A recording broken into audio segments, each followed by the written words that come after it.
আহিছে নমস্কাৰ অসমীয়া কবিতা চৰ্চাৰ আজিৰ আপোনাৰ কবিতা আমাৰ পাঠৰ অনুষ্ঠানত আপোনালোকক স্বাগতম জনাইছোঁ অনুষ্ঠান আৰম্ভ হ'ল আপোনালোকে মোৰ মেসেঞ্জাৰত ব্ল্যাক এণ্ড হোৱাইট ফটোৰ যিটো মোৰ মেসেঞ্জাৰ আইডি আছে তাত আপোনালোকৰ কবিতাবোৰ দিব সোনকালে দিব অসমীয়া কবিতা চৰ্চাৰ জয়প্ৰকাশ নিশ্চয় আছে লাইনত তেওঁ ভিডিঅ' দি লাইভ কৰি দিব টপত দি দিব বুলি আশা কৰিছোঁ জয়ে মই এবাৰ চাইছোঁ বাৰু দেখিনি হয় জয়ে ইতিমধ্যে দিলেই ধন্যবাদ জয়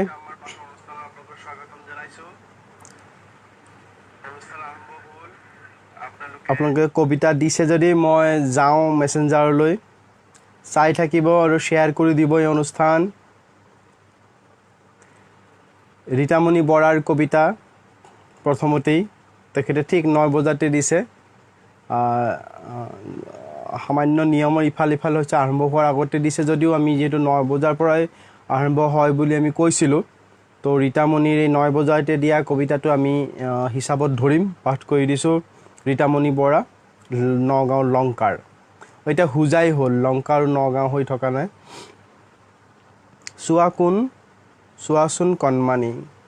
চোৱাচোন কণমানি পৃথিৱীখন ইমান ঘূৰণীয়া পুৱাতেই দেখোঁ আকৌ হাঁহি মিচিকিয়া দুৰ্যোগৰ মাজতো আছে পৃথিৱীত বহু অভয়া ইয়াৰ মাজতো পাবা বহু আউলিয়া ঘূৰণীয়া পৃথিৱীতেই আছে ওখচাপৰ হাবিবলীয়া তাৰ মাজতেই পাবা বাট সৰুকীয়া শুনাচোন কণমানি পৃথিৱীৰ ৰংবোৰ বাৰে বৰণীয়া গৌৰৱ অহংকাৰ নকৰিবা আমিবোৰ গতিয়া এখুজি দুখুজিকৈ দুপতি ভটিয়াই যায় যেতিয়া আধৰুৱা কৰ্মই জীৱনটোক কৰে দুৰ্ভগীয়া আকৌ শুনাচোন কণমানি ইয়াতেই লোক পাবা হঠবতীয়া সজতুৱা নকৰিবা হিও এবিধ হলীয়া কিছুমান বৰ টিপিকেল অসমীয়া শব্দ ব্যৱহাৰ কৰিছে এইটো বৰ দৰকাৰী কথা মোৰ ভাল লাগিছে 9 বজা 4 মিনিটতে 1 2 3 4 5 6 7টা কবিতা আহিছে কবিতা দিছে দিলীপ তালুকদাৰে নলবাৰীৰ পৰা তাছিৰুদ্দিন আহমেদ দাই দিছে তপন কুমাৰ ভাগৱতীয়ে দিছে ৰাতুল দাস মুন ৰাজবংশী এইসকলে কবিতা দিছে অনুষ্ঠানলৈ হয় ধন্যবাদ আপোনালোকলৈ প্ৰথমতে মই পঢ়ি দিছোঁ দিলীপ তালুকদাৰৰ তাছিৰুদ্দিন আহমেদ আছে তপন ভাগৱতী ৰাতুল দাস মুন ৰাজবংশী মই প্ৰথমতে তপন কুমাৰ ভাগৱতীৰ পঢ়ি দিছোঁ কাৰণ তেখেতৰ কবিতা যোৱা 2 দিন পঢ়া হোৱা নাই সময়ৰ অভাৱত প্ৰথমতে মই তেখেতৰ কবিতা পঢ়ি দিছোঁ শেষ যাত্ৰা সময় ঠিক 6 বাজি গৈছে যেতিয়া এন্ধাৰ নামিছে প্ৰকৃতিৰ মনোমোহা ডাঠ হাবিয়ে আৱৰি পেলাইছে কান্থিলাংচুৰ সেই জলপ্ৰপাত সময়ৰ গতিত গগনাটো সামৰি বাট লৈছিলোঁ ঘৰমুৱা হৈ আয়ে যে বাট চাই আছে ডকমকাৰ এটুকুৰা নিৰ্দিষ্ট স্থান সন্মুখত দেখোঁ এজাক নৰপিহাচ মই বোলে সোপা ধৰা মা মনটো ৰিঙা ৰিঙা যেন লাগিছে হয়তো তোমাক হেৰুৱাৰ বেদনা কাষ চাপিছে মই কি যে কৰোঁ ইহঁতৰ জাঠি জোঙৰ খোচত মই আৰু মই হৈ থকা নাই মা বহু আৰ্তনাদ কৰিলোঁ মই অসমীয়া বুলি বুজি নাপালেও মা তহঁতৰ নামো ক'লোঁ অথচ মোক নিঃশেষ কৰি পেলালে মোৰ চকুৰে কাকোকে চিনিব নোৱাৰা হৈ পৰিছোঁ মই মাথো বিলীন হ'ব ধৰিছোঁ মা মোক ভুল নুবুজিবি মা মই আৰু কেতিয়াও গগনাটো বজাই শুনাব নোৱাৰিম মই সঁচাকৈ অসমীয়া কিন্তু সিহঁতে নুবুজিলেও হয়তো একবিংশ শতিকাৰ শেষখনতো সিহঁত এতিয়া সভ্যতাৰ অন্ধকাৰতে বিলীন হৈ আছে ইহঁতক অলপ পোহৰাই দিবি কি জানিবা আৰু এটা মই জন্ম নহয় মোৰ কেঁচা তেজেৰে সিহঁতে আবতৰীয়া ফাকু খেলিলে মই মাথো চিঞৰি থাকিলোঁ মই অসমীয়া মই সঁচাকৈ অসমীয়া। মোৰ দেউতাৰ নাম গোপাল চন্দ্ৰ দাস, মোৰ মাৰ নাম ৰাধিকা দাস। নুবুজিলেও মোক নিঃশেষ কৰিহে এৰিলে। জীয়াই থকাৰ হেঁপাহত নতুন ৰাস্তা বিচাৰি ঢাপলি মেলিছিলোঁ কান্থিলাংচুলৈ, কিন্তু এয়াই যে শেষ যাত্ৰা হ'ব বুজা নাছিলোঁ। তই নাকান্দিবি অ' মা, মই আকৌ আহিম এক নতুন দিগন্তলৈ, এক নতুন নীলোৎপল হৈ, আজিলৈ আহোঁ মা বিদায়। ইয়াত ঘটনাটো আমি জানো, অভিনীলৰ কাহিনী আমি সকলোৱে জানো।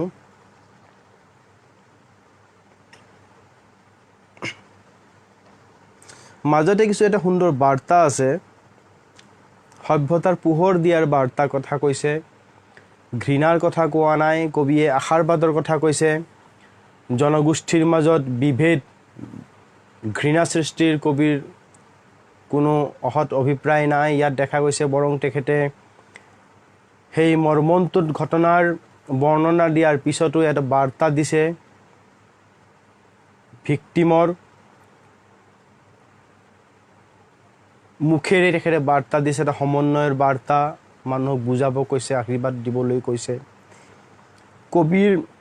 কবিৰ মাজত এই মিলনৰ আকাংক্ষা, এই মিলাই দিয়াৰ আকাংক্ষাটো বৰ দৰকাৰী কথা কবিসকলৰ মাজত থাকিব লাগে। কবিসকলে সমাজ গঢ়ে, সমাজ নাভাঙে, সমাজৰ ভাঙোনবোৰক ৰোধ কৰাৰ চেষ্টা কৰে, সমাজক বান্ধি ৰখাৰ চেষ্টা কৰে। কবিসকলৰ সেয়ে কাম। আমাৰ সমাজত এক শ্ৰেণীৰ মানুহ থাকে বিভিন্ন ন্যস্ত স্বাৰ্থত, তেওঁলোকে সমাজক ভাঙিব খোজে। কবি শিল্পী হিচাপে আমাৰ কাম সমাজক ধৰি ৰখা, মানুহক আত্মীয়তাৰ বান্ধোনত, মানৱতাৰ বান্ধোনত বান্ধি ৰখাৰ চেষ্টা কৰা। তপন কুমাৰ ভাগৱতী, আপোনাৰ এটি সুন্দৰ কবিতা, মোৰ ভাল লাগিছে, আপোনাক স্বাগতম জনাইছোঁ। এবাৰ মই দিলীপ তালুকদাৰ কবিতাটো পঢ়ি দিছোঁ, নলবাৰীৰ পৰা তেখেতে লিখিছে। কঠীয়াতলি হাল বাই কলিজাতিত সিঁচি দিয়া প্ৰেমৰ কঠীয়া, গজি উঠিছিল লহপহকৈ আহাৰ সেউজীয়া সপোন হৈ। চেনেহৰ টোপালবোৰেও চুমিছিল সি গজালিৰ লেহুকা দুগদুগালত, প্ৰাণ পাই উঠিছিল সেউজীয়া সেউজীয়া কঠীয়াবোৰ। বিধ্বংসী বানে ধোৱা কঠীয়াতলিত দোৰোণ ফুলৰ মেলা এতিয়া, স্নিগ্ধ জোনাকে মেৰিয়াই লয় সেউজীয়া দোৰোণৰ শুভ্ৰ শুভ্ৰ বুটা বচা চাদৰখনি। লৈ জিৰণি নিহাৰ হৰালি যাকেও কৈ যায় কাণে কাণে কঠীয়া সিঁচাৰ কাহিনী, আহ কি সুমধুৰ সেই কঠীয়া সিঁচাৰ স্মৃতি। কবিৰ গ্ৰাম্য জীৱনৰ, কৃষি জীৱনৰ লগত, কৃষি শিল্পৰ লগত কবিৰ আত্মীয়তা থকা যেন লাগিছে। কবিৰ মাটিৰ লগত সম্পৰ্ক আছে। গ্ৰামীণ জীৱনৰ যি কৃষি সংস্কৃতি, সেই কৃষি সংস্কৃতিৰ লগত কবিৰ আত্মাৰ মিল থকাৰ, এটা গভীৰ সম্পৰ্ক থকা, নিবিড় সম্পৰ্ক থকাৰ বাৰ্তা আছে কবিতাটোত, ভাল লাগিছে। দোৰোণ ফুলৰ যি বগা চাদৰৰ কথা কৈছে, দলিচা, দোৰোণ ফুলৰ যি দলিচা, তাৰ ভিজুৱেলাইজেশ্যন কৰিবলৈ গ'লে বেছ ভাল লাগিছে। কবিৰ কল্পনা শক্তিক, চিত্ৰকল্প বেছ ভাল লাগিছে। আমি তাছিৰুদ্দিন আহমেদৰ কবিতা এটা পঢ়িম, তেখেত ছয়গাঁও কামৰূপৰ। আৰু তাছিৰ দা কবিতা চুটি দিব, অলপ দীঘল হৈছে। মানুহ হ'ব নোৱাৰিলোঁ, মানুহ হ'ব খুজি ধৰ্মৰ জখলা বগাই বগাই ঈশ্বৰ আল্লাক বিচাৰি ভাৰাক্ৰান্ত হ'লোঁ, মানুহ হ'ব নোৱাৰিলোঁ।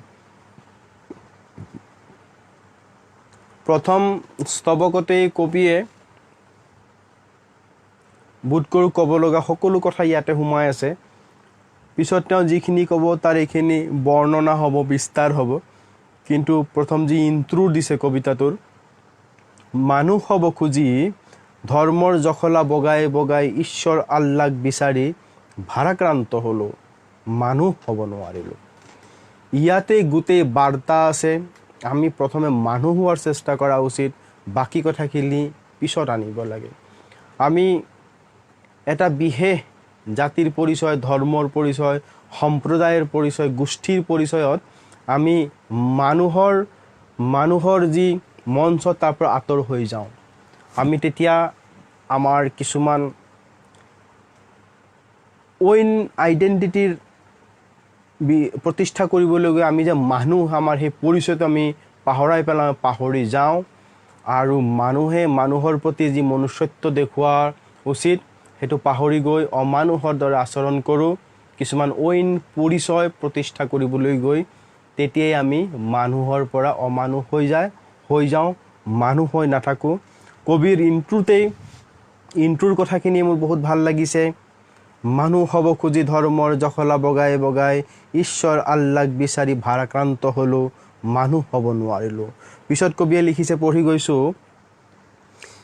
পিপাসুজনৰ মুখত কিঞ্চিত নীৰ, ক্ষুধাৰ্থজনৰ পেটৰ জুই নুমুৱাবলৈ গৈ, অশ্লীল শব্দৰ মালাধাৰ যি পত্নীসহ ডিঙিত আঁৰি ল'লোঁ, মানুহ হ'ব নোৱাৰিলোঁ।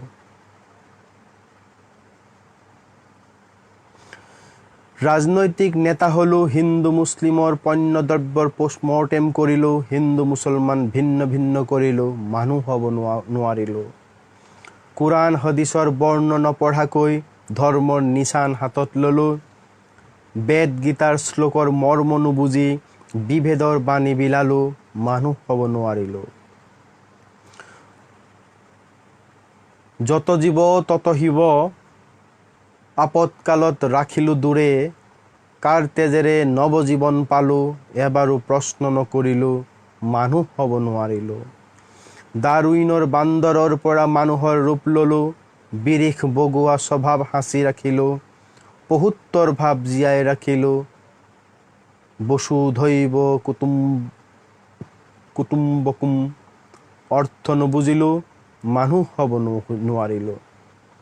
আদম হাৱা কিম্বা মনুৰ পৰা নৰকুল আহিলোঁ, ভিন্ন ভিন্ন ধৰ্মৰ পোছাক পিন্ধিলোঁ, সাম্যৰ বাটত প্ৰাচীৰ সাজিলোঁ, মানুহ হ'ব নোৱাৰিলোঁ। কবিতাৰ আলোকেৰে গা তিয়াব খুজিও নোৱাৰিলোঁ, শব্দৰ ৰহেৰে হৃদয়ৰ মলিনতা ধুব খুজিও নোৱাৰিলোঁ, মানুহ হ'ব খুজিও মানুহ হ'ব নোৱাৰিলোঁ। কবিতাটো কেনে লাগিল কবি বন্ধুসকল, আপোনালোকে মন্তব্য অংশত ক'ব আৰু শ্বেয়াৰ কৰি দিব। আপোনালোকৰ এই অনুষ্ঠান, আপোনাৰ কবিতা আমাৰ পাঠ, কবিতা আপোনাৰ পাঠ আমাৰ, সেই অনুষ্ঠান সম্পূৰ্ণৰূপে আপোনালোকৰ। আৰু আপোনালোকৰ এই অনুষ্ঠান বহুজনৰ মাজত প্ৰচাৰ হওক, সকলোৱে জনা উচিত, সেয়ে আপোনালোকে শ্বেয়াৰ কৰি দিয়ক। পৰৱৰ্তী কবিতা ৰাতুল দাসৰ। মই এবাৰ লাইভ অনুষ্ঠানত গৈ চাব বিচাৰিম আমাৰ কোন কোন বন্ধুৱে চাই আছে।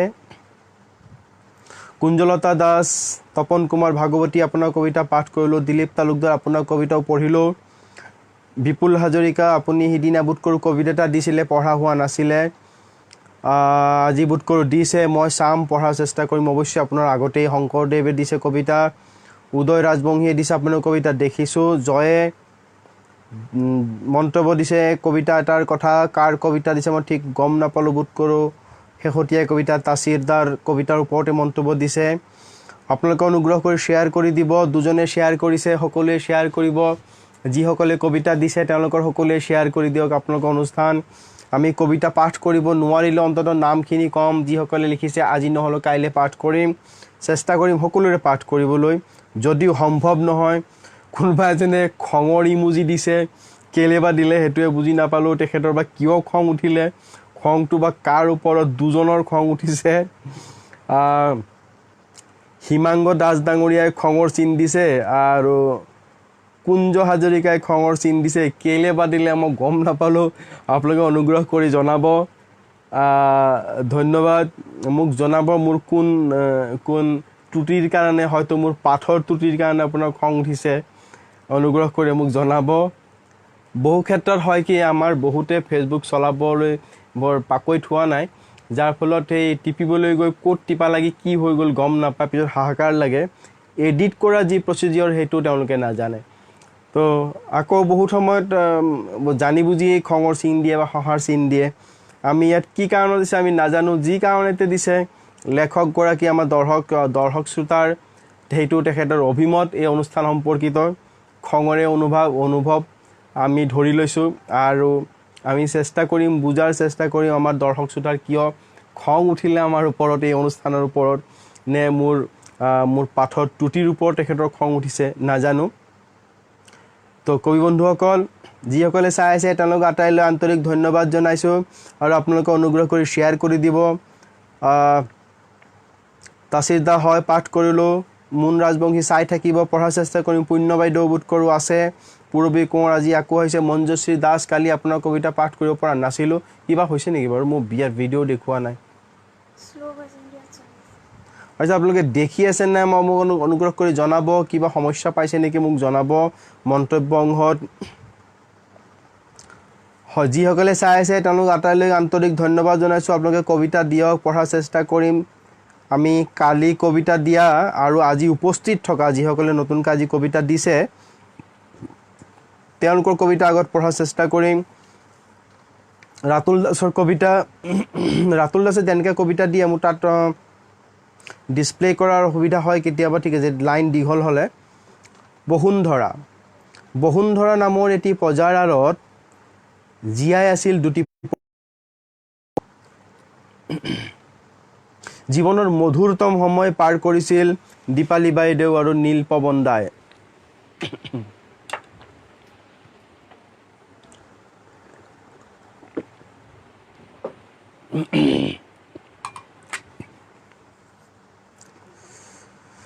কিন্তু নিয়তিৰ কি পৰিহাস এৰি থৈ গুচি গ'ল সেই প্ৰজাটোত এটি পক্ষীক নিথৰুৱা কৰি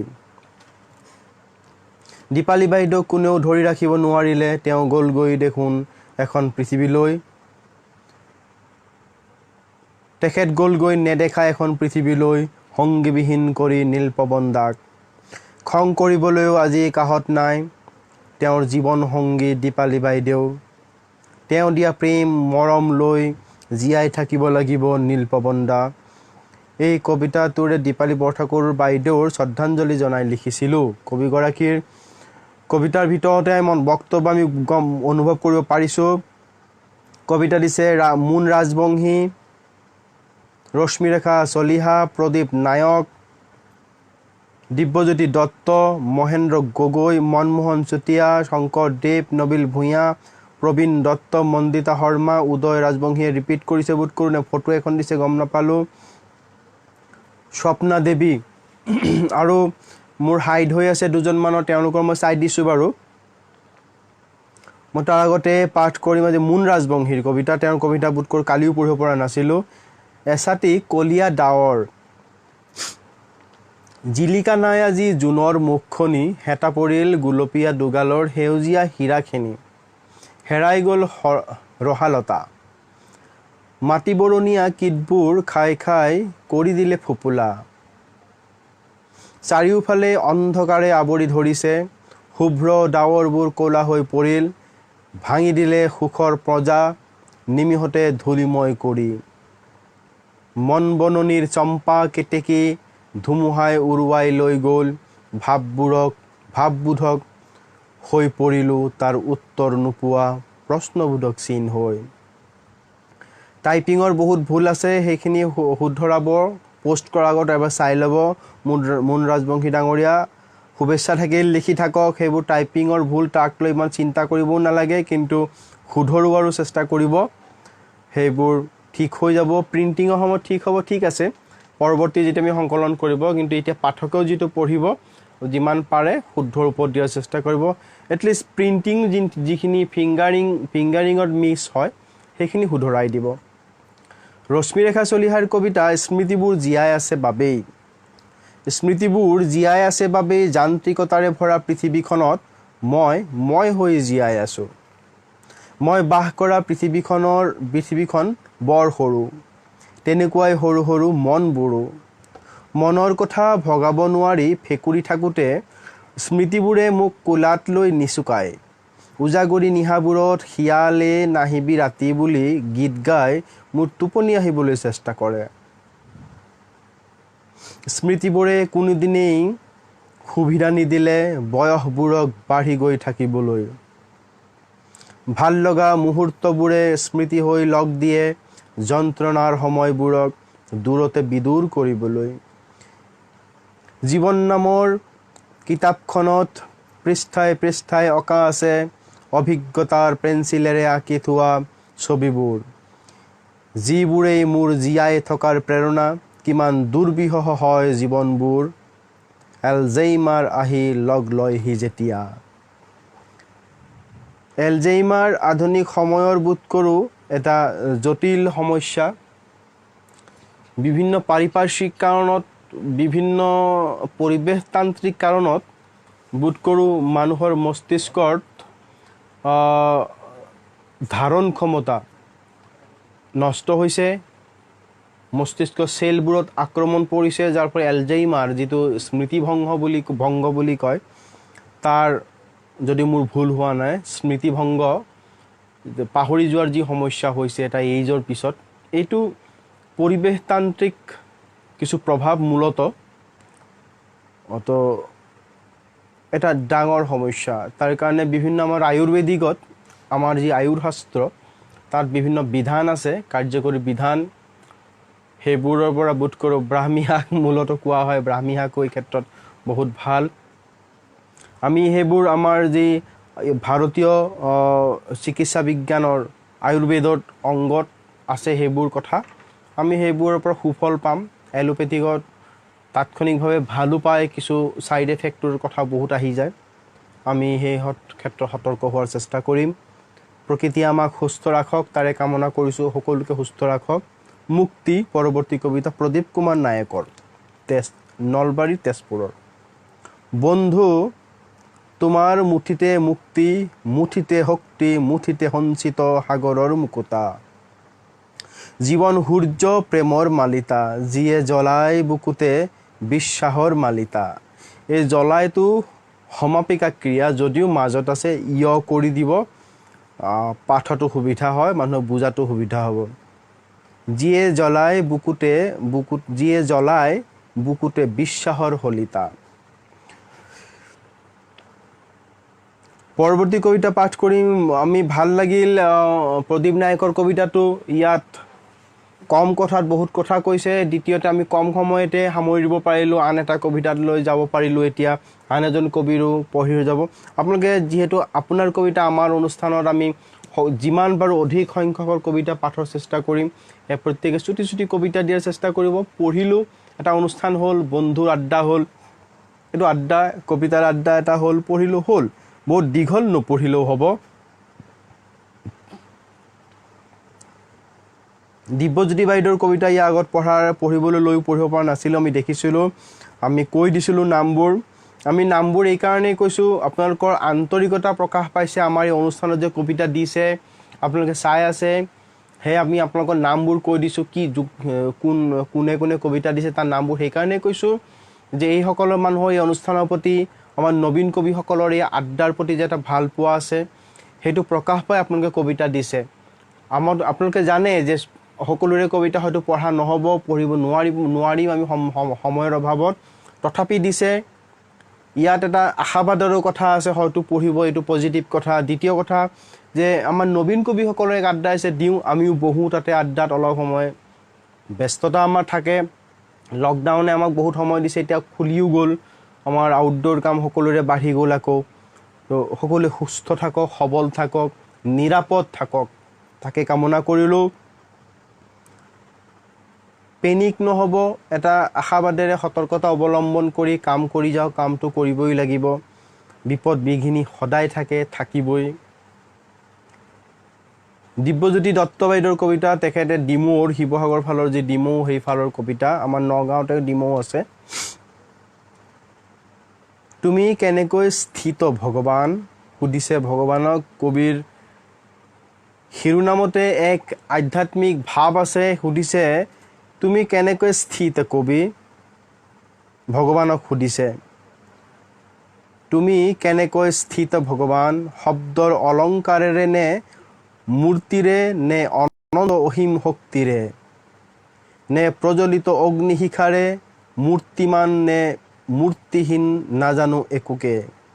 পুজিছোঁ তোমাক নিৰাকাৰ ৰূপে, জানো মই অনন্ত অসীম শক্তিৰ অধিকাৰী তুমি।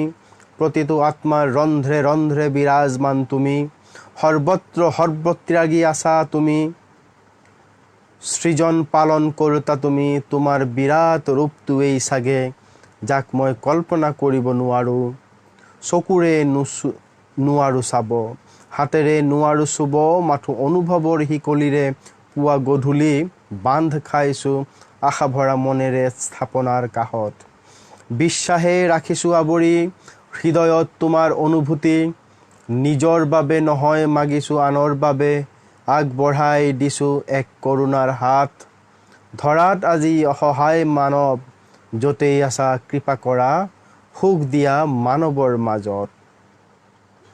কবিৰ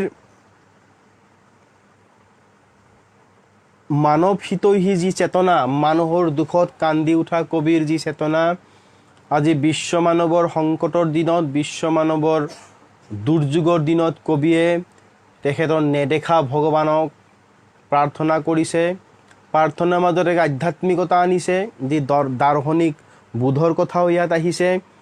কবিয়ে প্ৰথমতে ভগৱানৰ ৰূপ লৈ তেখেতৰ মনৰ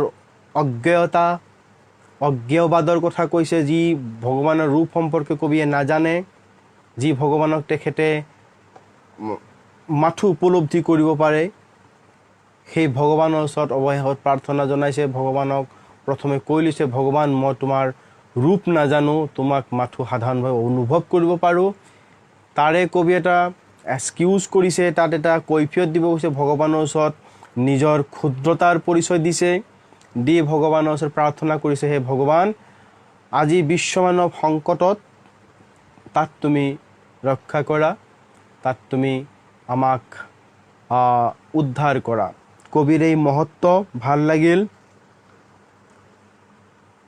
আপোনালোকে মন্তব্য অংশত অনুগ্ৰহ কৰি প্ৰতিটো কবিতাৰ সম্পৰ্কিত আপোনালোকৰ মন্তব্য জনাব আৰু কবিগৰাকীৰ নাম সহ উল্লেখ কৰিব। বহুত সময়ত হয় কি মেছেজ আপোনাৰ ডেলিভাৰী হওঁতে লেট হয়, ইতিমধ্যে হয়তো আমি বেলেগ কবিতা পাঠ কৰি পেলাওঁ, তেনেকুৱা ভুল যাতে নহয়, আপুনি কাক শুভেচ্ছা জনাইছে সেই কথাটো স্পষ্ট কৰি দিব মন্তব্য অংশত। আমাৰ কবিগৰাকীৰ লগত আপোনালোকৰ এটা সৌহাৰ্দ্য বৃদ্ধি পাব। ঠিক চলি আছে বোধ কৰোঁ। মই এইখিনিতে এবাৰ আমাৰ গোটত সোমাই চাব খুজিছোঁ। অশ্লীল শব্দৰ পিছত চাম বাৰু। মই মনমোহন চুতীয়াৰ কবিতা এটা পঢ়ি দিছোঁ।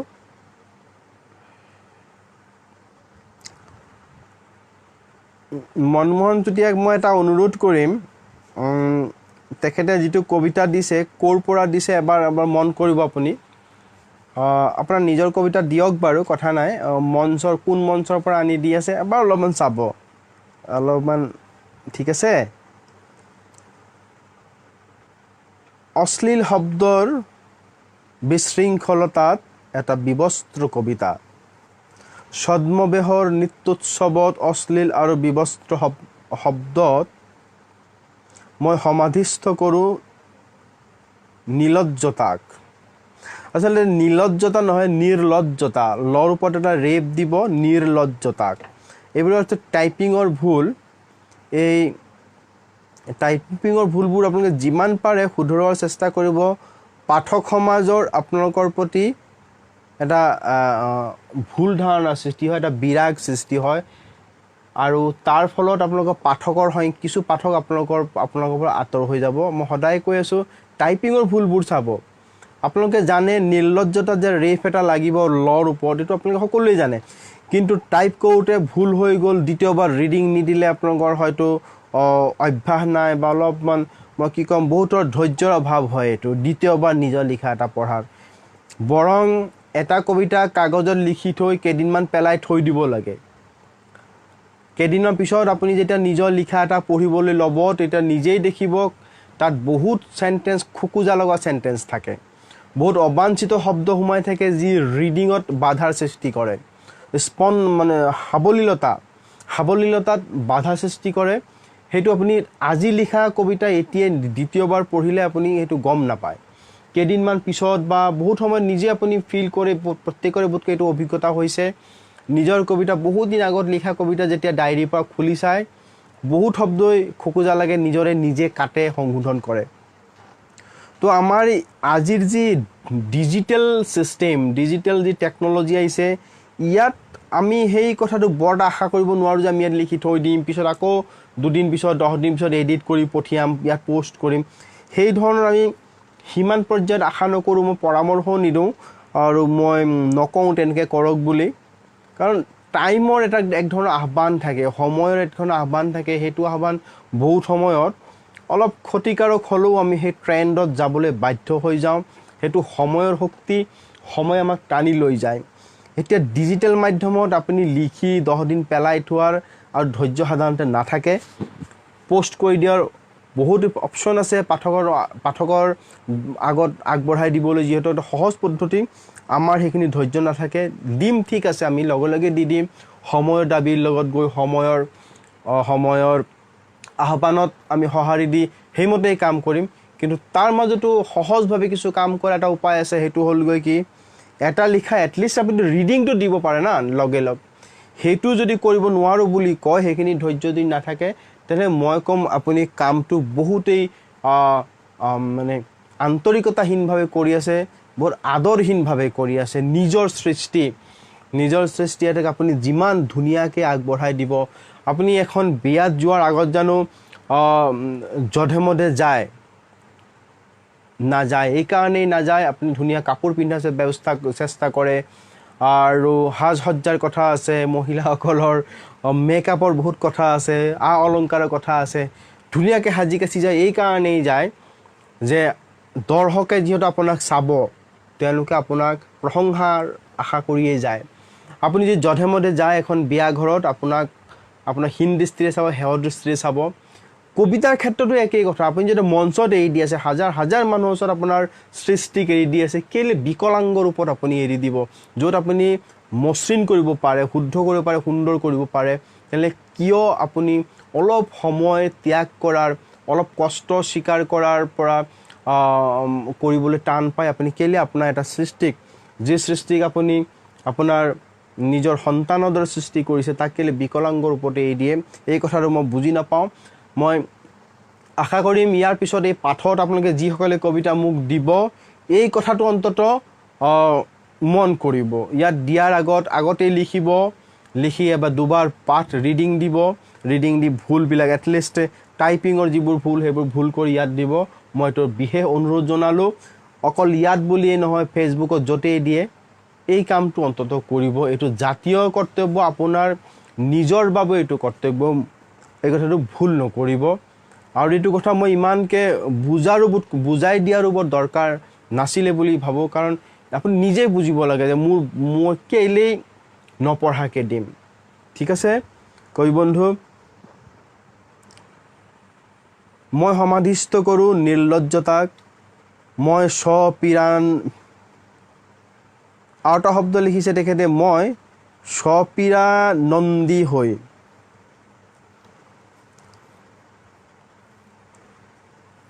স্বপীড়ানন্দী শব্দটোৰ কি অৰ্থ কৰিছে আপোনালোকে ক'ব লেখকেও অলপমান কওক যদি ধৰিব পাৰিছে মই চেষ্টা কৰিছোঁ অলপ দেৰি ৰৈ দিবলৈ স্বপীড়ানন্দী শব্দটো লিখিছে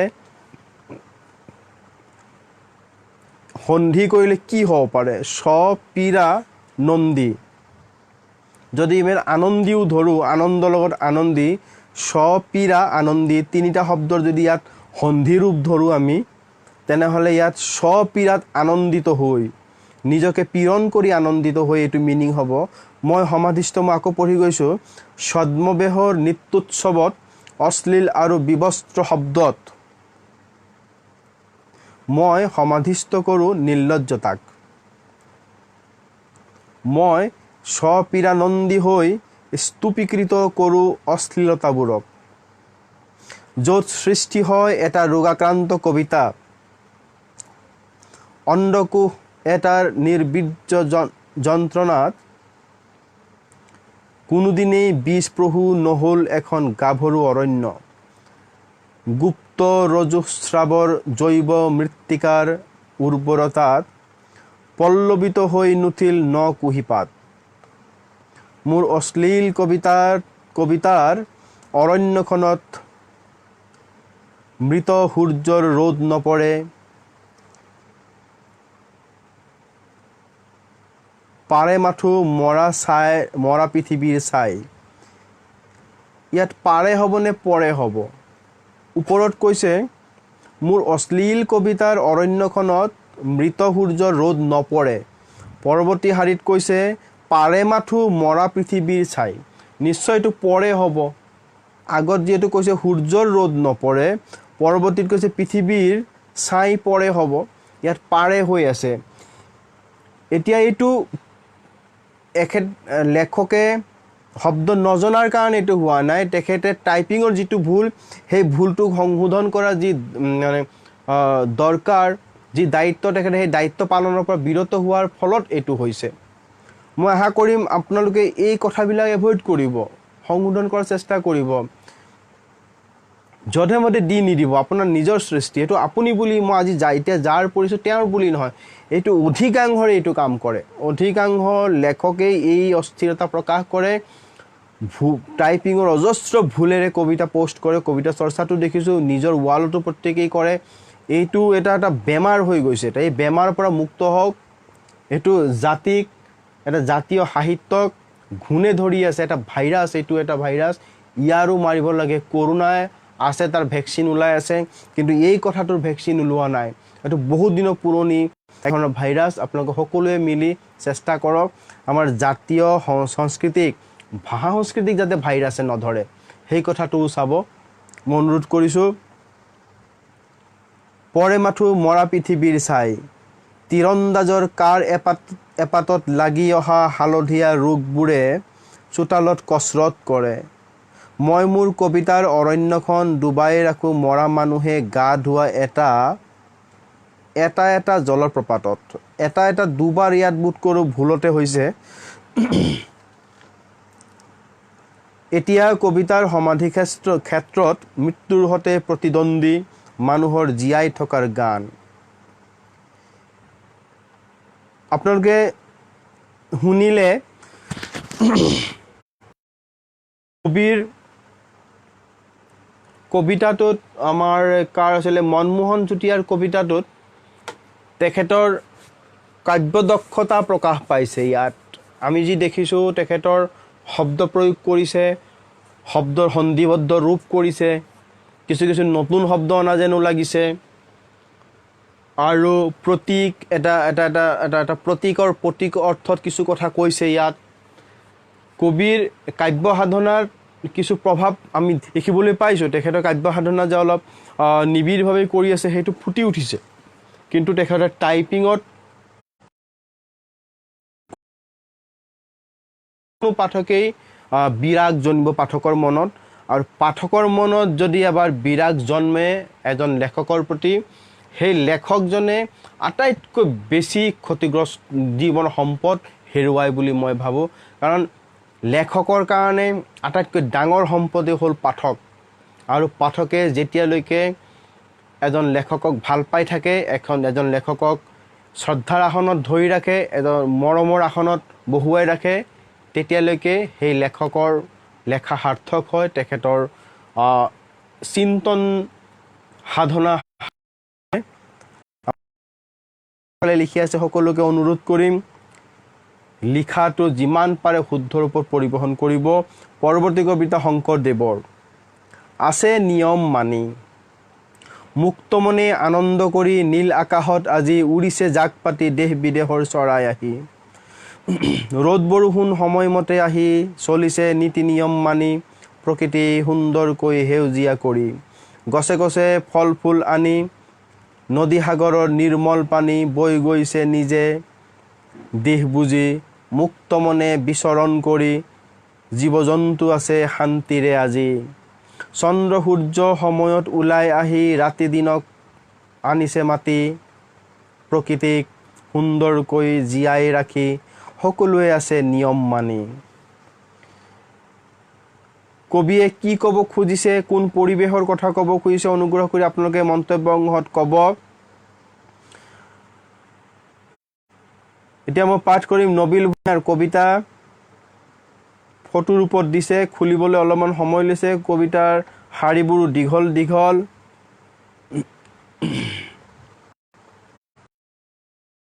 লাইন ফাটি যায়, লাইনৰ বাহিৰত গুচি যায়, মনিটৰৰ বাহিৰত জুম নকৰিলে লাইন শব্দ সৰু সৰু হয়, পঢ়াত অসুবিধা হয়। শ্ৰমিক নবিল ভূঞাৰ কবিতা। কোননো তেওঁ, তুমিনো কেনেকৈ জানিবা, কেনেকৈ বুজিবা, যিজনে তপত ঘামেৰে সাজে তোমাৰ সুখৰ উচ্চ অট্টালিকা। আজি তেওঁ খন্তেক জিৰণি দিবলৈ নহ'ল তোমাৰ ঠাই এটুকুৰা।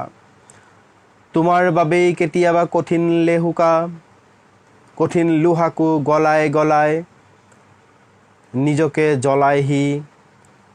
তেওঁৰ সবল দুচকুৰেই তোমাৰ বিশ্বাসৰ ঘৰ সাজি সাজি দূৰ হৈ পৰে নিজৰ ঘৰখন। তেওঁ এমুঠি পেটৰ বাবে বুলি কৈছে। তেওঁ এমুঠি পেটৰ বাবে ভাৰ বৈ আগবাঢ়ে, তুমি দেখুৱাই দিয়া বিপদ সংকুল পথৰ লক্ষ্যেৰে। এমুঠি পেটৰ বাবে ঠিকেই আছে নে আপোনালোকে মন্তব্য অংশত ক'ব। মোৰতো কিবা অলপ ভাত কিবাৰ কথা, যদি এমুঠি শব্দটোৰ মাজতেই পেটৰ কথা সোমাই দিছে তেনেহ'লে ঠিক আছে। এমুঠি পেটৰ বাবে সেইটো শুদ্ধ হ'ব পাৰে এটা ৰূপত। মুঠিটোকে তেখেতে যদি খাদ্যৰ বিকল্প হিচাপে ব্যৱহাৰ কৰে, সমাৰ্থ শব্দ হিচাপে, তেতিয়া আকৌ হ'ব পাৰে। কিন্তু আজি কিয় কৰিলা তুমি অৱহেলা, বুকুত লাঞ্ছনাৰ কুঠাৰ মাৰিলা। এতিয়া ধৰ ফৰাইছে ৰেলৰ চিৰিত, তেওঁৰ দেহ বিক্ষত হৈ পৰা মঙহৰ টুকুৰাই। আৰু নীৰৱে উচুপি লৈ অনা ৰুটিকেই টুকুৰা। ইয়াত শ্ৰমিক জীৱনৰ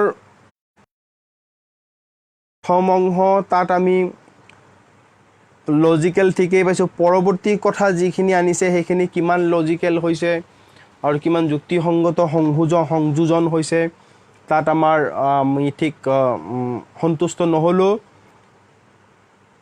আপোনাৰ এইটো মোৰ নিজৰ অভিমত জনালোঁ, আপোনালোকে নিজৰ কথাখিনি ক'ব, মতামত জনাব। মই আজি অলপ ক্ৰিটিকেল হ'ব খুজিছোঁ। প্ৰবীণ কি লিখে, প্ৰবীণ দত্তৰ কবিতা। নিজানত মনে পাঙে, বুকুত সোণাৰু ফুলে, মৰমত মৰম বাঢ়ে, অভিমানত হৃদয় ভাগে, অকাৰণত বিশ্বাস হেৰালে মনৰ গোপন কোণত, ঘৃণাই বাহ সাজে পাহৰিব বিচাৰিলে, সোঁৱৰণিবোৰে আচলতে স্মৃতিবোৰে কলিজাত হুল হৈ বিন্ধে। প্ৰবীণ দত্তৰ যিটো বানান লিখে নিজৰ নাম, কবিতাটো কেনে লাগিল আপোনালোকে ক'ব। বত হস্ৰইকাৰ দিছে আৰু দন্তীয়া ন দিছে, প্ৰবীণত ৱাব্ব বা বত দীৰ্ঘইকাৰ হ'ব লাগে আৰু নটো নত্ববিধি মতে মূৰ্ধন্য ন হ'ব লাগে। এইটো যদি সৰুতেই তেখেতৰ নামটো ঘৰৰ পৰাই ভুলকৈ লিখাই তেওঁ শিকাইছিলে, তেতিয়া আৰু সলাব পাৰে বোধ কৰোঁ কবিতাৰ ক্ষেত্ৰত।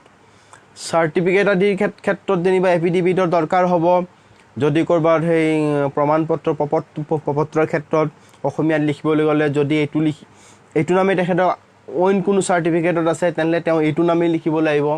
কিন্তু মই ভাবোঁ তেখেতে কবিতাৰ ক্ষেত্ৰত এইটো বানানটো শুধৰোৱা উচিত, কাৰণ এইটো একাডেমি লাইনৰ লগত ক'ৰবাত খাপ খাব যদিও সৰুকৈ এফিডেভিট দি দিব পাৰে। ইমান ভুলকৈ নিজৰ নামটো অন্ততঃ ভাল নালাগে। প্ৰবীণ পত ৰকাৰ, বত হস্ৰইকাৰ দন্তীয়া ন, বহুতেই বেয়া দেখিছে, দৃষ্টিকটু হৈছে বানানটো। মই অনুৰোধ কৰিম কবিতাৰ ক্ষেত্ৰত যেতিয়া আপুনি লিখে শুদ্ধ ৰূপটো অভিধানত চাই ল'ব। আপুনি বও দিব পাৰে, ৱাব্বও দিব পাৰে, কিন্তু মূৰ্ধন্য ন নত্ববিধি মতে লাগিবই, ইয়াৰ কোনো বিকল্প নাই। আৰু ব বা ৱাব্বত দীৰ্ঘইকাৰ, তাৰো কোনো বিকল্প নাই। আজি আধুনিক সৰলীকৰণ বিধিমতে আমাৰ বানানৰ বহুত বিকল্প আহিছে। আমি ক'ৰবাত হস্ৰইকাৰো দিব পাৰোঁ, দীৰ্ঘইকাৰো দিব পাৰোঁ। যেনে কোম্পানীত ৱাই যিটো ৱাইৰ দীৰ্ঘ ই দিয়াৰ কোনো যুক্তি নাই, দৰকাৰ নাই। বানান ফনেটিক মতে তাত দিয়ে আপুনি হস্ৰইকাৰ দিব পাৰে, কিন্তু দীৰ্ঘইকাৰ চলি আছে, দীৰ্ঘইকাৰ দিব পাৰে। আজিকালিতো কোনোবাই জানুৱাৰী NY, ফেব্ৰুৱাৰী ইত্যাদিত দীৰ্ঘইকাৰ কাটি হস্ৰইকাৰ কৰিবলৈ আৰম্ভ কৰিছে। মই যিমান দূৰ মনত পৰিছে বোধ কৰোঁ সুমন্ত চলিহাৰ তাতো আনিছে আৰু হেমকোহত কি কৰিছে মই পাহৰিছোঁ। এই বানানৰ যি সৰলীকৰণ বিধি সেইখিনিৰ কথাও অলপমান আছে, কিন্তু সৰলীকৰণে প্ৰবীণৰ মূৰ্ধন্য নটো দন্তীয়া ন কৰি দিয়া নাই। সৰলীকৰণৰ নত্ববিধিৰ ক্ষেত্ৰত দন্তীয়া ন হ'ব পাৰে ৰেফৰ পিছত বা ৰৰ পিছত, যেনে জাৰ্মান, ইৰাণ। জাৰ্মান এটা বিদেশী শব্দ, ইৰাণ এটা বিদেশী দেশৰ নাম। তেনেকুৱা ক্ষেত্ৰত আমাৰ সংস্কৃত বিধি আমি নামানিব পাৰোঁ, তাত নত্ববিধি আমি নামানি দন্তীয়া ন জাৰ্মানত যদি দন্তীয়া ন দিওঁ তেতিয়া ভুল বুলি ক'ব নোৱাৰে। ইৰাণত যদি আমি দন্তীয়া ন দিওঁ তাতো ভুল বুলি ক'ব নোৱাৰে, কাৰণ আমি সংস্কৃত বানান বিধি তাত এপ্লাই নকৰোঁ বুলি এইটো এটা নকৰিবও পাৰোঁ। এনেকুৱা কথা এটা আমি মানিব পাৰোঁ। কিন্তু প্ৰবীণ পিয়ৰলি এটা তৎসম শব্দ।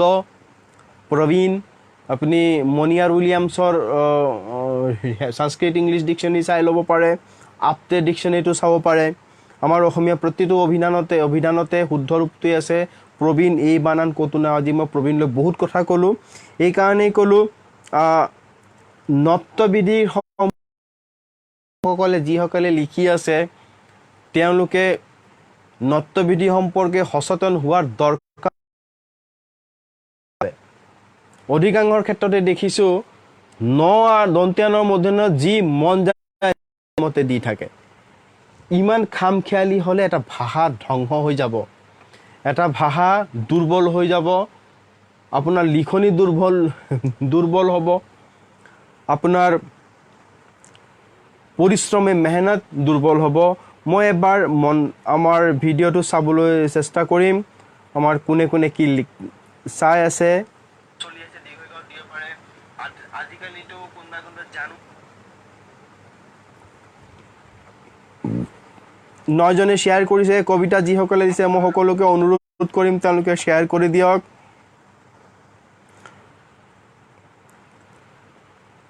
মোৰ বৰ ইয়াত হয়, মই আজি অলপ কিছু কথা কৈছোঁ, তাৰ কাৰণে কোনো দায় দোষ নধৰিব। আমাৰ নিজৰ ঘৰুৱা এই আড্ডা, আমি ইয়াতে সকলোৱে বন্ধুসকলে মিলি কথা পাতিছোঁ। যদিও এটা ৰাজহুৱা মঞ্চ হ'লেও আমাৰ ঘৰুৱা আড্ডা বুলি কৈছোঁ। আমি এটা ডাঙৰ পৰিৱেশত আমাৰ পৰিয়াল ইয়াত। আমি যিসকলে সাহিত্য সাধনাত লৈ আমি জড়িত আছোঁ। কবিতা চৰ্চা গোট বুলি অকল কথা নাই। যিমানে এই লাইনত ভাৱনা চিন্তা কৰি এই ভিডিঅ' যিমানে চাব, প্ৰত্যেকৰে ভাষা সাহিত্যৰ প্ৰতি আগ্ৰহ আছে কাৰণে ভিডিঅ'টো চাব। সেয়ে তেওঁ এই পৰিয়ালৰ সদস্য, এই আড্ডাৰ সদস্য। ইয়াত কোনো ধৰণৰ আমি ৰৈ যোৱা ভুলৰ কাৰণে, কোনোবা আমাক দেখুৱাই ভুলৰ কাৰণে বোধ কৰাৰ কোনো কথা নাই। আমি বৰং এটা উদাৰ মনেৰে আমি তাৰ শিকাৰ চেষ্টা কৰিম। আমি সকলোলৈ আমি বন্ধু হিচাপে অনুৰোধ জনাই আমাৰ আলোচনা আগবঢ়াম। নেটৱৰ্কে কাৰোবাৰ হয়তো সমস্যা দিছে। 60 জনে চাই আছে, মোৰ বহুত ভাল লাগিছে। অনুগ্ৰহ কৰি শ্বেয়াৰ কৰি দিব। মই পৰৱৰ্তী কবিতা কেইটামান অলপ দ্ৰুত পঢ়ি দিছোঁ। মন্দিতা বাইদেউৰ কবিতা। মন্দিতা বাইদেউ বহুত দিনৰ আজি কেইবাদিনো দি আছে, তেওঁৰ কবিতা মই পঢ়িব পৰা নাই।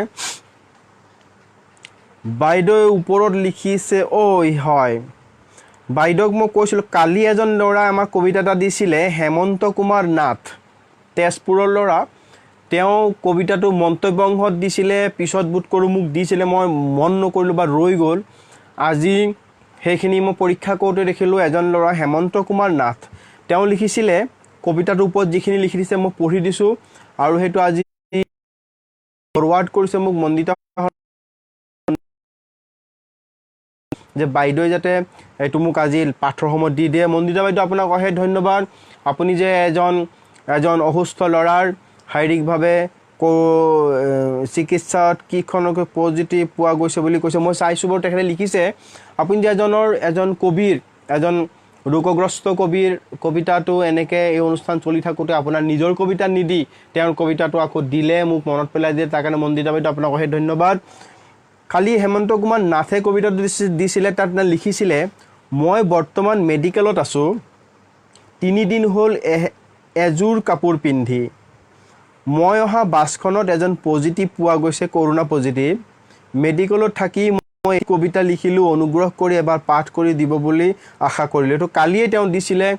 কবি বন্ধু ক্ষমা কৰিব, কালি মই নেদেখিলোঁ আৰু পিছত আমি অনুষ্ঠানো সামৰিব লগা হ'ল সময়ৰ নাটনিত। তো আজি আপোনাৰ কবিতাটো পাঠ কৰিম। মই নাজানো আজি আপুনি আহিছে নে নাই। তো এই ভিডিঅ'টো ৰ'ব, আপোনাক মন্দিতা বাইদেৱে বা কোনোবা এজনে, মন্দিতা বাইদেউ নিশ্চয় তেওঁক মেছেজত ইনবক্সত গৈ কৈ দিব যে আজি পাঠ হৈছে, আজিৰ সময়টো কৈ দিব যে এইটো ভিডিঅ'ত ইমান মিনিটৰ পৰা হৈছে বুলি তেখেতে চাব। মমতাৰ চিঞৰ কবিতাটোৰ নাম। কবি হেমন্ত কুমাৰ নাথ, তেজপুৰৰ। জীৱনটো এক বেদনাৰ যন্ত্ৰ আছিল সকলো, আছে সকলো, নাই মাথো মমতাৰ অৰ্থ। 9 মাহ 10 দিন গৰ্ভত ৰাখি দেখালো সুন্দৰ ধৰা, মৰম চেনেহেৰে ভৰা। আই ৰূপে নাম পালো তোক জন্ম দি, ৰাখিছিলোঁ মৰমত আচলে ঢাকি। নুবুজিলি মৰম চেনেহ বৰ মানুহ হলি, বৃদ্ধ বুঢ়ী বুলি তই পথৰ দাঁতিত থলি। মমতাৰ প্ৰেম আজি ৰাজপথত উলংগ হ'ল, পুত্ৰই মোক এৰি দূৰ দিগন্তলৈ গ'ল। বৰ মানুহ হ'ল আজি, সি হেনো বৰ মানুহ হ'ল, মৰম চেনেহবোৰ আজি মোৰ অথলে গ'ল। কবিতাটোৰ বক্তব্য স্পষ্ট। আপোনালোকে মন্তব্য দিয়ক। কবিয়ে যিটো আমাৰ সামাজিক ব্যাধিৰ কথা কৈছে, হয় মইতো সামাজিক ব্যাধিৰ কথাই কৈছোঁ। আৰু সেই ব্যাধি সম্পৰ্কে আমাৰ যি মনত যি ভাইৰাছ লাগিছে, মনত যি ভাইৰাছ লাগে, সেই ভাইৰাছ সম্পৰ্কে আপোনালোকে কওক। আমি বাহিৰৰ ভাইৰাছ দেখোঁ, তাক মাৰিব পাৰি ভেকচিনেৰে, বিভিন্ন এণ্টিবায়'টিকেৰে। কিন্তু আমাৰ মনত যিবোৰ ভাইৰাছ লাগে, সেইটো বৰ অপ্ৰতিৰোধ্য, সিহঁত অবৈধ, সিহঁতক বধ কৰিব নোৱাৰি। কালিও কবিতা দিছিলে এটা আমাক স্বপ্না দেৱীয়ে, পঢ়া নহ'ল সময়ৰ নাটনিৰ বাবে। তেখেতে আজি কবিতাটো আকৌ দিছে।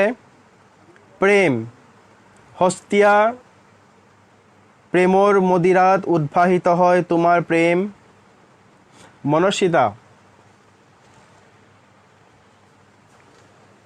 মঞ্জন সব আহিছে, শুনিব লাগে।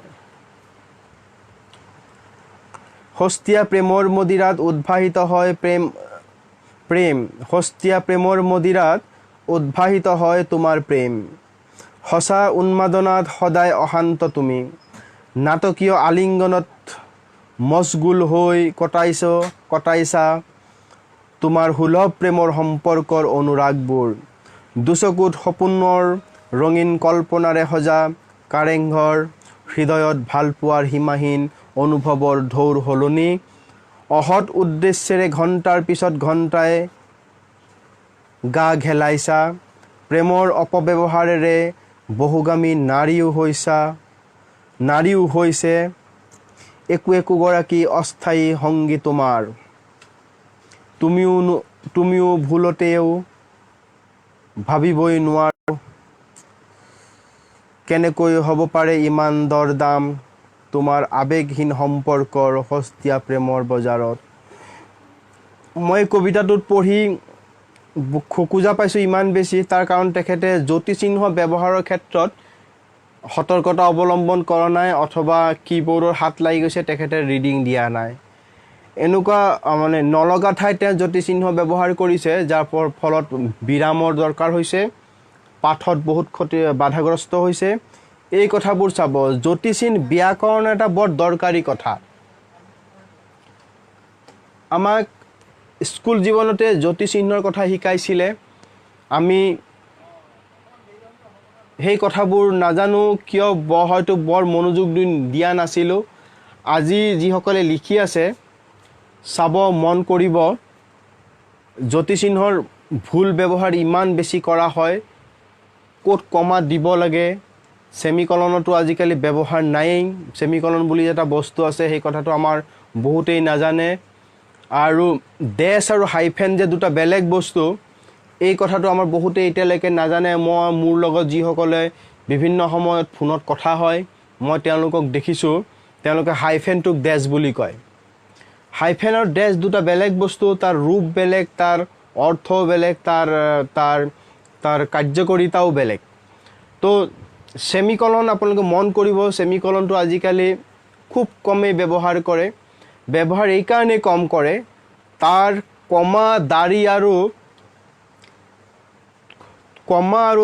দাড়িৰ যি বিৰাম সেই দুই বিৰামৰ মাজৰ এক বিৰামৰ কথা হৈছে সেমিকলন এই ডিফাৰেন্সটোৰ কথা আমাৰ লেখকসকলে যিসকলে লিখে তেওঁলোকে জনাৰ চেষ্টা নকৰে যাৰ ফলত কি হয় হয় কমা দিয়ে অথবা দাড়ি দিয়ে মাজত ভাৱবোধক কি কয় সেমিকলনটো আমাৰ খুব ৰেয়াৰ ইউজ হোৱা দেখা যায় আৰু যিসকলে সেমিকলন ব্যৱহাৰ কৰে মই তেওঁলোকক মন কৰোঁ যে তেওঁলোকৰ অন্যান্য কথাবিলাকো গোটেই কথা লিখনত গদ্যই হওক পদ্যই হওক তেওঁলোকৰ বহু পৰিপক্কতা থাকে তাৰ কাৰণ হ'ল যিজনে সেমিকলন ব্যৱহাৰ কৰিছে তেওঁ এইটো কথা ভালকৈ জানে যে ইয়াত তেওঁ কমাতকৈ বেছি সময় ৰ'ব কিন্তু দাড়িতকৈ কম সময় ৰ'ব এই যে ডিফাৰেন্স সেন্টেন্সৰ কনষ্ট্ৰাকশ্যন যাৰ খুব স্পষ্ট ধাৰণা আছে যি গদ্যৰ ওপৰত লিখনৰ ওপৰত যাৰ কমাণ্ড আছে তেওঁলোকে জানিব তেওঁলোকেহে সেমিকলনটো যথাযথ ৰূপত ব্যৱহাৰ কৰিব পাৰিব আৰু তেওঁলোকৰ লিখনিতে সেমিকলন আহে তো সেমিকলন ব্যৱহাৰ কৰাৰ ওপৰত মন কৰিব যিসকলে ভাষাতত্ত্বৰ অধ্যয়ন কৰে ভাষাতত্ত্বক লৈ যিসকলৰ অলপমান আগ্ৰহ আছে তেওঁলোকে আপোনাৰ লিখনিক আপোনাৰ ভাষাৰ ওপৰত দখলৰ কথা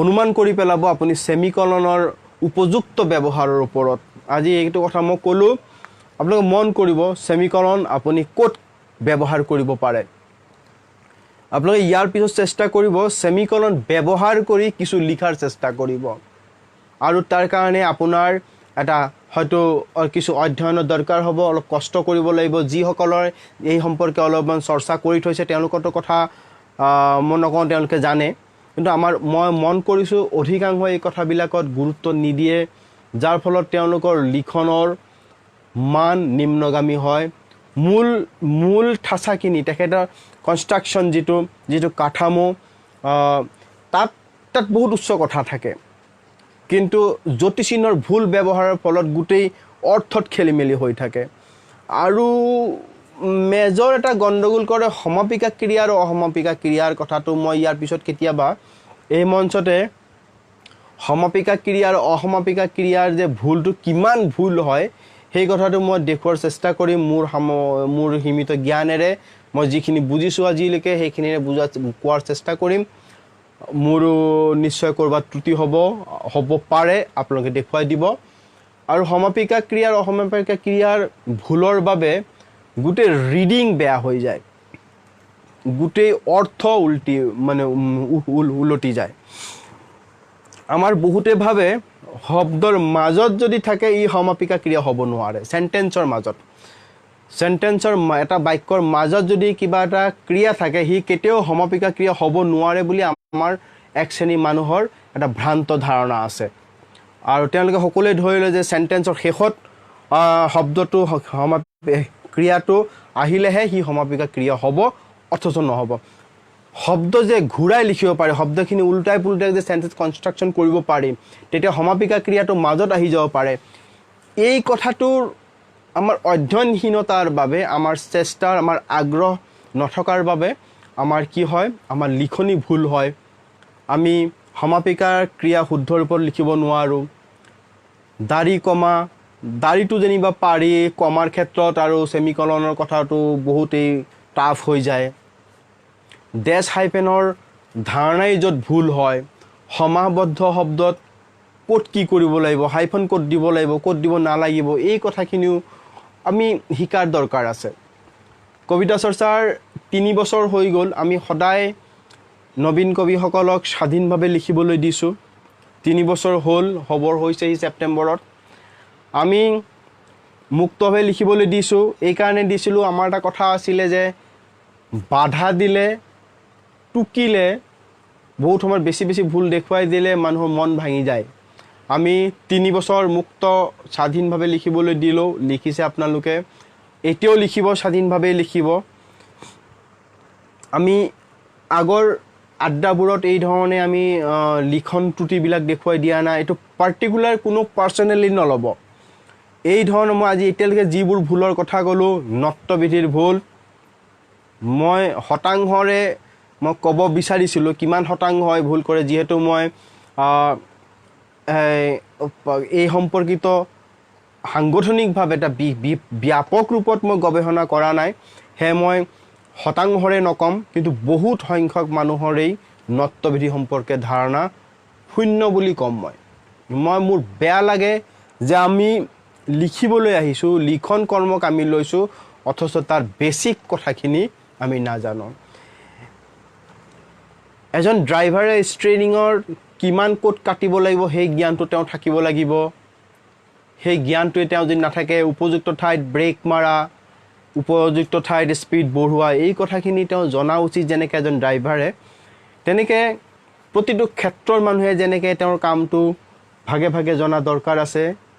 আমিও আমাৰ লিখন, আমি যিহেতু লিখোঁ, লিখাই যিহেতু আমাৰ পৰিচয় গঢ়ি উঠিব, প্ৰতিষ্ঠা হ'ব লিখাৰ মাধ্যমেৰে। তেনেহ'লে যিহেতু যিটো বস্তুৱে আমাৰ পৰিচয় সমাজত দাঙি ধৰিব, আমাৰ আইডেণ্টিটি ষ্টাব্লিছ কৰিব, সেই কামটো আমি শিকা অতিশয় দৰকাৰী। আমি যিটো মাধ্যম, সেই মাধ্যমটো শুদ্ধভাৱে শিকাটো আমাৰ দৰকাৰী। তাৰ ব্যাকৰণ, তাৰ জ্যোতিচিহ্নৰ কথাখিনি ব্যাকৰণৰ ভিতৰতে পৰে। তাৰ ব্যাকৰণ মূলত ভালকৈ জনাটো খুব দৰকাৰ আছে। আৰু বহুত ক্ষেত্ৰত হয় কি, আপুনি বহুতে, মই দেখিছোঁ এনেকুৱা বহুত লেখক আছে যিসকলে প্ৰায় নিৰ্ভুল লিখে, ৰেয়াৰ ভুল কৰে, কিন্তু ব্যাকৰণৰ বহুত কথাই তেওঁলোকে নাজানে। নত্যবিধিৰ কথাবিলাক বা সমাস ইত্যাদিৰ কথা বা সমাপিকা ক্ৰিয়া, অসমাপিকা ক্ৰিয়াৰ কথাবিলাক তেওঁলোকে ব্যাখ্যা দি ক'ব নোৱাৰে, কিন্তু লিখে শুদ্ধ। তেওঁলোকে, মই দেখিছোঁ তেওঁলোকে ব্যাখ্যা দিব নোৱাৰে, এইকাৰণে সেইটো এটা অন্য ধৰণৰ কথা। তাত এটা অন্য ধৰণৰ মানে এটা প্ৰণালীবদ্ধ অধ্যয়নৰ কথা এটা আছে। তেওঁ কি কৰে সেইটো শিকা নাই, কিন্তু শুদ্ধ ৰূপত গদ্য লিখাৰ চেষ্টাটো তেওঁ কৰে, শুদ্ধ ৰূপত কবিতা লিখাৰ চেষ্টা কৰে। তেওঁলোকে বহুত পঢ়ে, বৰগোহাঁই ছাৰৰ লিখা পঢ়ে, বেজবৰুৱা পঢ়ে, আজিৰ যুগত ইলিম দাই কেনেকৈ লিখি আছে সেইবিলাক চাই আছে, প্ৰণৱ বৰ্মনে কেনেকৈ লিখি আছে, হৰেকৃষ্ণ ডেকা ছাৰে কেনেকৈ লিখি আছে সেইবিলাক চাই আছে, হিৰুদা পঢ়ে। গদ্য তেওঁলোকে পঢ়াৰ মাধ্যমেৰে অধ্যয়ন কৰে, শুদ্ধ ৰূপটো জনাৰ চেষ্টা কৰে। তেওঁলোকে যিহেতু শুদ্ধ ৰূপটো জনাৰ চেষ্টা কৰে, লিখাও শুদ্ধ কৰে, ব্যাকৰণৰ কথাখিনি তেওঁলোকে ব্যাখ্যা দিব নোৱাৰে। দৰকাৰ নাই ব্যাকৰণ, আমি ব্যাকৰণৰ ব্যাখ্যা দিয়া দৰকাৰ নাই, কিন্তু শুদ্ধ ৰূপটো জনা উচিত। কোনে ভাল লিখি আছে তেওঁলোকৰ লিখাবিলাক পঢ়ক, বেছি পঢ়িব লাগিব। নপঢ়াকৈ আমি ভাল লিখিব নোৱাৰিম। প্ৰচুৰ পঢ়িব লাগিব, পঢ়ক, লিখক। আজিৰ আৰু দীঘলীয়া নকৰোঁ, ইতিমধ্যে বোধ কৰোঁ এঘণ্টা খবৰ হৈছেহি।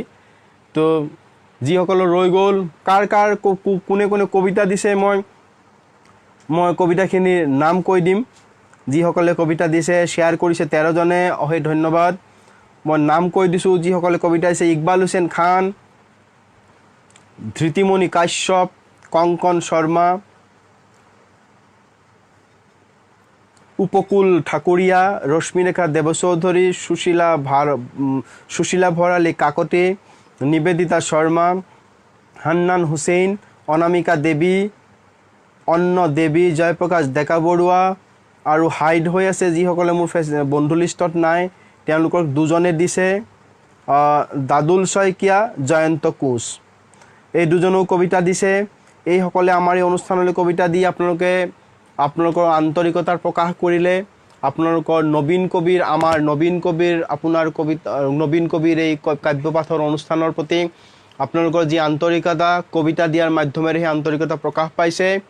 আজিৰ আমাৰ কথাৰ দায় নধৰিব, বন্ধু হিচাপে এক আড্ডা হিচাপে কিছু কথা আলোচনা কৰিলোঁ সামগ্ৰিকভাৱে কোনো কথাই ব্যক্তিগত নহয় মই আকৌ কৈছোঁ পাৰ্টিকুলাৰ কাৰোবাৰ কবিতাত মই যিবিলাক ভুলৰ কথা কৈছোঁ সেইবোৰ ভুল অধিকাংশৰ কবিতাতে আছে অধিকাংশৰ লিখনিতে আছে সেয়ে এনেকুৱা কোনো ভাবিব নালাগে যে মোৰ কবিতাটোত ভুল ওলাইছে নহয় আপোনাৰ কবিতাটো পঢ়া হৈছে কাৰণে তাত মই দেখিছোঁ কাৰণে কৈছোঁ কিন্তু নত্যবিধিৰ ভুলটো অধিকাংশই কৰে সেইকাৰণে প্ৰবীণ দত্ত সেইটো লেভেল পাৰ্চনেল হ'ব নালাগে জ্যোতিষিনৰ ক্ষেত্ৰত মই যাৰ কবিতা পাঠ কৰিলোঁ তেওঁৰ ক'লোঁ বাবে এয়ে নহয় যে তেওঁ কৰিছে এনে ভুল বহুতেই কৰে মনোযোগ নিদিয়ে সতৰ্ক নোহোৱাৰ ফলতে সজাগ নোহোৱাৰ ফলতে ভুলবিলাক হৈ আছে সামান্য সজাগ হ'লেই আপোনালোকে কথাখিনি শুধৰাব পাৰিব আৰু এই ক্ষেত্ৰত প্ৰাথমিক ডাঙৰ বেছিক কাৰণ যিটো মই ক'ম সেইটো হৈছে আমি এবাৰ টাইপ কৰাৰ পিছত দ্বিতীয়বাৰ আৰু নিজে নপঢ়োঁ নিজে লিখাটো এবাৰ নহয় মই ক'ম এবাৰ টাইপ কৰাৰ পিছত দুবাৰ তিনিবাৰ পঢ়িব আৰু এই পঢ়াটো এনেকুৱা এটা বস্তু স্কিপ কৰি যায় আপুনি হয়তো আমাৰটোক আমৰ হৈ থাকিব আকাৰ নাই কিন্তু আপুনি আমাৰ ৰিডিং দি গুচি যাব এই ভুলটো এটা কমন ভুল মানে গৰু হৈ যোৱাৰো ভয় আছে গুৰ হৈ যায় এই ধৰণৰ ভুলবিলাক আপুনি নেদেখিব এবাৰ এক ৰিডিঙত এইবিলাক ভুল এইবিলাকৰ পৰা বাচাৰ এটাই উপায় আছে বাৰে বাৰে ৰিডিং এটা পোষ্ট কৰাৰ আগত আপোনালোকে ট্ৰাই কৰি চাব আজি মই কোৱাৰ কথাখিনি অনুগ্ৰহ কৰি এবাৰ চেষ্টা কৰি চাব আপোনালোকে দুবাৰ পঢ়িব টাইপ কৰাৰ পিছতো দুবাৰ ৰিডিং দিয়াৰ পিছত আপুনি এইটো আপলোড কৰিব চাব আপুনি কেইটামান ভুল সংশোধন আপুনি নিজেই কৰিব পাৰিব তৃতীয় ৰিডিঙতো আপুনি আচৰিত হৈ যাব যে মই এবাৰ লিখিলোঁ এবাৰ পঢ়িলোঁ তাৰপিছত দেখোন এইটো ৰৈ গ'ল এইটো এটা কমন কথা মই এইখিনি মোৰ ব্যক্তিগত অভিজ্ঞতাৰে কৈছোঁ এইকাৰণে মোৰ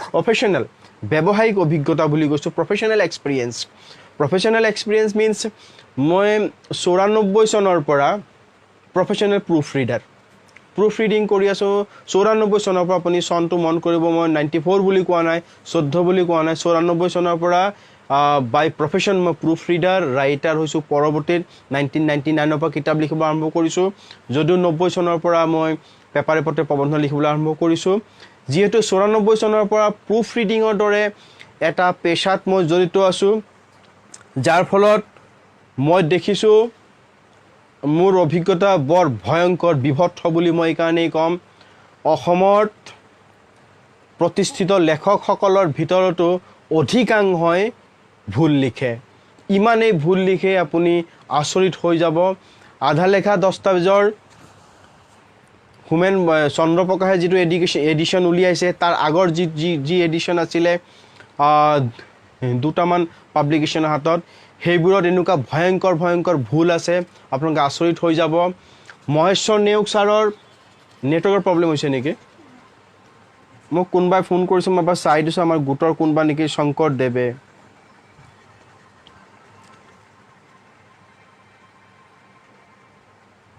মই এবাৰ ফোনটো ধৰিছোঁ কিবা জৰুৰী হ'ব পাৰে মন ডাউনলোড কৰি ধৰি দেচোন কেনেকৈ মোৰো হেৰি হৈ গ'ল পিছত ক্ষমা কৰিব মই ক'ত আছিলোঁ হয় মহেশ্বৰ নেওগৰ যিখন অসমীয়া সাহিত্যৰ ৰূপৰেখাৰ আপোনালোকে যদি 6-7 বছৰ আগৰ এডিশ্যন চাই তাত দেখিব তাত লিখা আছে হিটলাৰৰ মৃত্যু হৈছিলে 20 এপ্ৰিলত ভুল তথ্য তাত আপোনাৰ সেইটো এডিশ্যনত আপোনালোকে চাব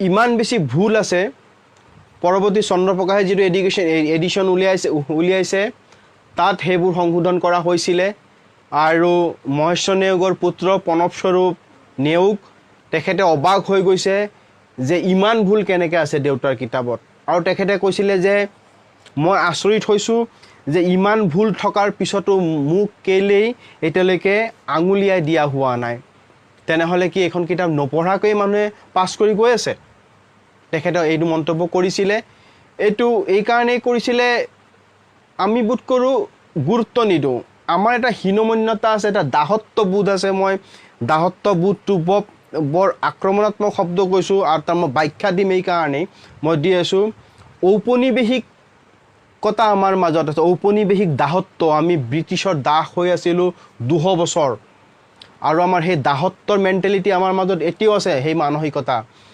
আমি আমাৰ মাজত যদি কোনোবাই ইংৰাজীৰ ভুল কয় ইংৰাজী এপ্লিকেশ্যন এটাত যদি এটা বানানো ভুল লিখে আমি এনেকুৱা ঠাট্টা কৰোঁ সেই মানুহজনক ইমান বেছি হেয় প্ৰতিপন্ন কৰাৰ চেষ্টা কৰোঁ কিন্তু অসমীয়াত যদি হাজাৰ দৰ্জনেও ভুল লিখা আমাৰ গাত নালাগে আমি একো নকওঁ এইটো গোলামীৰ মেণ্টেলিটি এইটো হৈছে আমাৰ এক ধৰণৰ কলনিয়েলিজম আমি যেহেতু গোলাম আছিলোঁ ব্ৰিটিছৰ ভাষাৰ প্ৰতি আমাৰ এটা মানে এক ধৰণৰ টান শব্দ এই কাৰণে কৈছোঁ মন গৈছে মোৰ ক'বলৈ আমাৰ ভাঙা উচিত আমাৰ এই ভ্ৰান্ত ধাৰণাবিলাক ভাঙা উচিত যে নিজৰ ভাষাত ভুল হ'লে আমাৰ গাত নালাগে ইংৰাজী এটা বানান হাৰমনি শব্দটোক যদি হাৰমনিয়াম কৈ দিয়ে কোনোবাই হেতুক লৈ আমাৰ বহুত হাঁহিবলৈ আমি সমল পাওঁ কিন্তু সেই হাঁহি থকা মানুহকে লিখিব দিয়ক 10টা পেজ 10টা সেন্টেন্স লিখিব চুটলিপি দিয়ক 50টা ভুল কৰিব তেওঁলোকে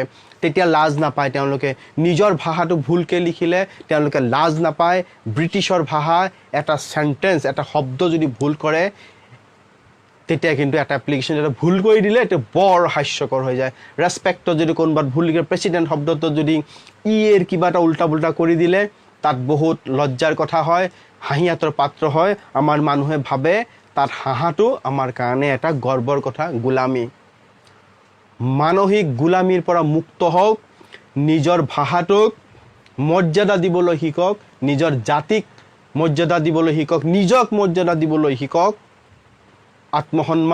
আত্মসন্মানত তেতিয়া প্ৰতিষ্ঠা হ'ব বিশ্বত নিজকে হীন বুলি ভাবে আমি নিজকে হীন বুলি ভাবো আমাৰ ভাষা সাহিত্যত উৎকৃষ্ট মানৰ লিখা হ'ব নোৱাৰে বুলি আমি ভাবো যাৰ ফলত আমি সেই ইউৰোপ আমেৰিকাৰ ফালে চাই থাকো আমাৰ দেশতো উচ্চ মানৰ লিখা হৈ আছে লিখি আছে আমাৰ বহুতেই এই ক্ষেত্ৰত উৎকৃষ্ট মানৰ কাম কৰি আছে অনুবাদৰ মাধ্যমেৰে যদি আমি বিদেশত এইবোৰ দিব পাৰো কন্টিনিউয়াস প্ৰসেছত আমাৰ জাতিৰ সম্পদ বিশ্বই জানিব নিজক ভাল পাবলৈ শিকক নিজক সন্মান জনাবলৈ শিকক নিজৰ ভাষা সাহিত্যৰ মান বঢ়াবলৈ শিকক নিজৰ ভাষা সাহিত্য সন্মান কৰিবলৈ শিকক তাৰ মাজেৰে প্ৰতিষ্ঠা হ'ব জাতীয় মৰ্যাদা জাতীয় সন্মানবোধ আমাৰ আত্মপৰিচয় আত্মপ্ৰতিষ্ঠা মই ইমানলৈকে গৈ আজিৰ অনুষ্ঠান ইমানতে সামৰণি মাৰিলোঁ যিসকলে ৰৈ গ'ল তেওঁলোকে মন নাভাঙিব আকৌ পঢ়িম আমাৰ আলোচনা ইমানতে সামৰণি মাৰিলোঁ আজিৰ অনুষ্ঠান ইমানতে সামৰণি মাৰিলোঁ নমস্কাৰ